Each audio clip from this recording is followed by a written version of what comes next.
Ang pulang envelope ay isa sa mga sumisimbolo ng pang-magnet ng pera at ng swerte. Ganito lang po ang inyo pong gagawin. Kumuha ka po ng isang pulang envelope at pagkatapos ay isulat nyo po dito ang 168 at lagyan nyo po ito ng 168 na pera. Ngayon po mga bossing ko, ito po ay hahatak ng swerte. Ilalagay nyo po ito, pwede po ito sa may main door sa pinakamataas, or kaya po mga bossing ko, ilalagay nyo po ito sa ilalim ng inyo pong unan, or kaya po sa inyo pong bigasan, at ganoon din po sa inyo pong bag mga bossing. At maging kung ikaw ay may negosyo, mainam na ilagay nyo po ito sa inyo pong kaha upang sa ganun makamagnet ka ng swerte, lalo na sa pera. Kung mailap sa inyo ang swerte, lalo na sa pera, wag kang magpapawala ng mga ganitong mga pamamaraan upang sa ganon, higit ka na maka-attract ng swerte, lalo na sa pera. Ngayon po, kung isa ka sa mga namumblema pagdating sa usapin ng pampinansyal at matumal ang inyong negosyo, mainam na wag kang magpapawala ng 168, 168, isulat nyo po siya 168 sa inyo pong ampaw at pagkatapos ay lagyan nyo ito ng 168 na pera. Ito po ay magdudulot ng maraming benta araw-araw.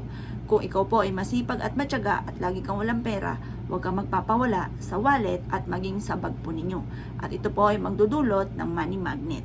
Ganon din po kung ikaw po ay lagi na lang mailap ang swerte, lalo na sa pera, bagamat ikaw ay masipag at matyaga, mainam na maglagay ka ng 168 or bigyan mo ang anak po ninyo ang inyong pong karelasyon at ilalagay ito sa ilalim ng unan at magdudulot po ito ng swerte, lalo na sa pera. Kung ikaw po hindi nyo pa ito nagagawa, ngayong bear month ay wag na wag mo itong kakalimutan upang sa ganon mas maging masaya ang inyong Pasko at hindi ka na magtatago kada Pasko sa inyo pong mga inaanak at ikaw mismo ang paparamdam bakit hindi pa siya nagpaparamdam sa inyo. Maa-amaze sa inyo ang mga tao na namamasko, lalo na lagi niyo tatandaan, kapag kayo marami nabigyan, ay mas marami rin na blessing ang darating sa inyo. Lalo na yung dati mong mga pinagtataguan, ngayon hindi ka na magtatago, lalantad ka na dahil napakaraming blessing na darating sa inyo. Kaya kung ikinaniwala at nais po itong gawin, subukan nyo na po ito. Mas mainam sa umaga nyo ito gagawin. At dapat po meron na kayong ampaw sa mga panahon ngayon.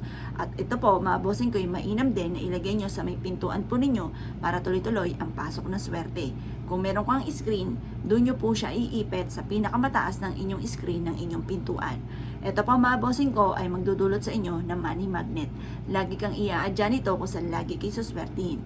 At ito po ay siksiklig at umapaw at maraming blessing ang darating sa inyo sa araw-araw. Kayo mismo ay matutuwa sa pampaswerte ito ng dulot ng 168 at ng red ampaw. Kaya kung ikay gagawa, asya mga boss. Good luck po sa inyo po lahat.